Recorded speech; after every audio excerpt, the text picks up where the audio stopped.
Hey guys, Jamie here. Today's video is going to be a Video Games Monthly video. So this Video Games Monthly video is based off my April 2020 box. This video though is not going to be an unboxing video. We're going to go through each game I got, talk about it, play them a little, look up the pricing, and then give you my opinion. So how it works is once you get your account set up, you're taken to this screen, which is under your account settings. As you can see here, you have your game consoles, which goes as far back as the original NES. They recently added the 3DS. They have Wii U games, Intellivision, PlayStation 3. They have all the handhelds like Game Gear, Game Boy Color, Game Boy. They also have PSP. Okay, first up we have Donkey Kong Classics for the NES. Basically, Donkey Kong Classics comes with two of the Donkey Kong games, Donkey Kong and Donkey Kong Jr. Basically, it's just those two games on one cart. The game was released October 1988 in the US, 3 years after the original release of the NES, and it was released August 10th, 1989 in Europe. This actually never got released in Japan. First up, we have Donkey Kong. The game was released July 9th, 1981 Japan on the arcade, and released July 31st, 1981 in North America. This game eventually got ported to the home consoles.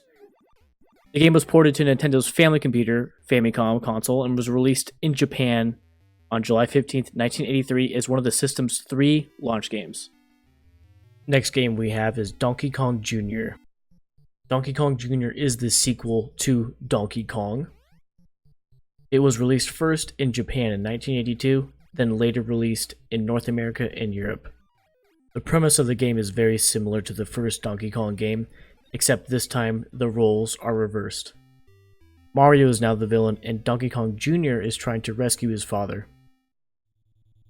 Next up we have Hoops. Hoops is an NES basketball video game that was released in 1988 in Japan and 1989 in North America.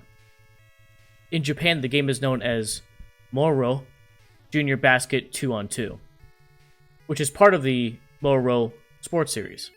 How it works, the game has a 1-player option, 2-player option, and watch. Once you select one of those, you get to select your player. After that, you get to select the rules of the game. You could change the score to 10, 15, or 20, meaning first person to reach that score wins. You could change the style to L out or W out. Don't know what that means, but those are the two options. You can also change the court to either Eastern or Western. The gameplay is pretty simple. With the D-pad, you move around. And with the A and B buttons, you can either shoot, or if you get close enough, you can dunk. As you can see, the score is kept on the wall behind the basket. And again, the first person to reach that score that you set in the beginning before you play wins. And in this case, the computer won. Next up, we have Super Mario Bros. 2. Super Mario Bros. 2 was released in North America October 9th, 1988. Right off the bat, one key difference you could tell is that you now have the option to pick different characters to play. You could be Mario, you could be Luigi, Toad, or Peach. The difference between the characters is essentially they control and handle very differently. The style of this game is very similar to the original Super Mario Bros. The game consists of 20 different levels across 7 worlds. Each world has 3 levels, and there's a boss at the end. One thing you notice is the ability to pick up and throw items.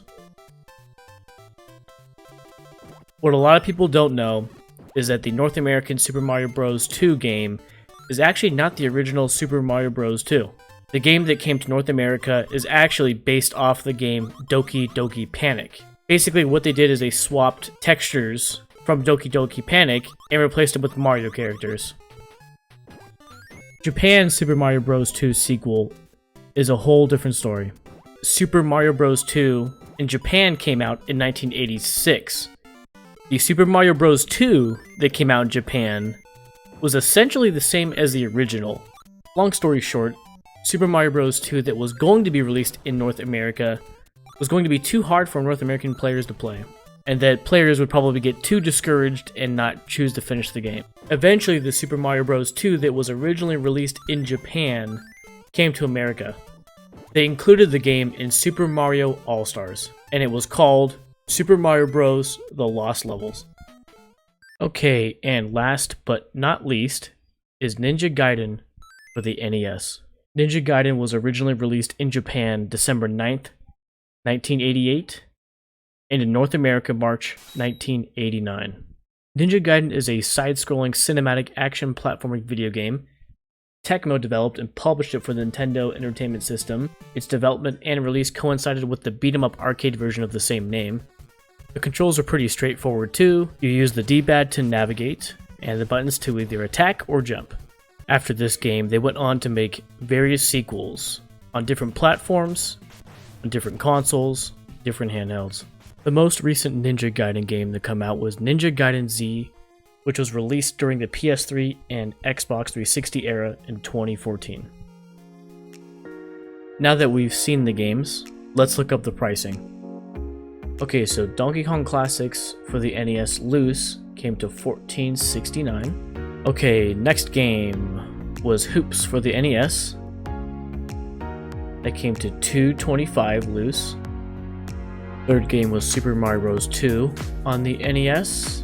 And it looks like loose that goes for $20.15. Okay, and the last game we talked about was Ninja Gaiden for the NES.